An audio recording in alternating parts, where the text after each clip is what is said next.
Երբ իմ երեխան հիվանդացավ, մենք եկեղեցում շինարարություն էինք անում։ Ասում էի Տեր, եղբայր չմնաց, բոլորին ասել եմ։ Ասում էի աղոթեք երեխայիս համար։ Գիտեք ինչ էր լինում։ Նա անջատվում էր։ Աչքերը հետ էին գնում եւ հանկարծ երեխան ընկնում էր ու իմ աչքի առաջ սկսում թպրտալ։ Բոլորն ասում էին. «Ինչու քանդեցիր այդ կռատունը»։ Քանդեցիր, դրա համար էլ այս ամենը պատահում է քեզ հետ։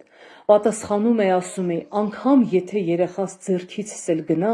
միևնույնն է, ես սխալ քայլ չեմ անի Տիրոջ առաջ»։ Ու խնդրում էի Տիրոջը. «Կարող է տան բաներ իմ կյանքում, որ քեզանից թանկ են եղել։ Դրա համար եմ այս վիճակի մեջ, ես կուրծքս էի ծեծում»։ Ես այնքան էի աղոթել, ուժը սպառվել էր, այլևս չէի կարողանում աղոթել։ Ասում էի Տեր, էլ չեմ կարողանում, ուժասպառ եմ եղել։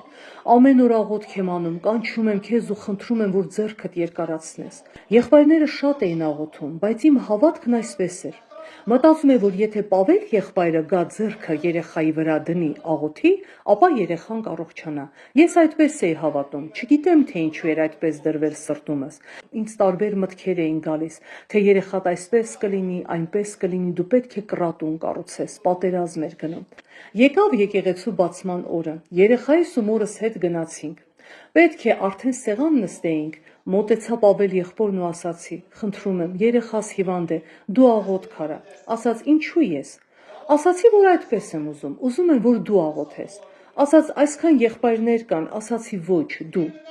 Երբ ձեռքը դրեց երեխայիս վրա աղոթեց, ասաց. «Թող ձեր հավատքի չափով ձեզ լինի»։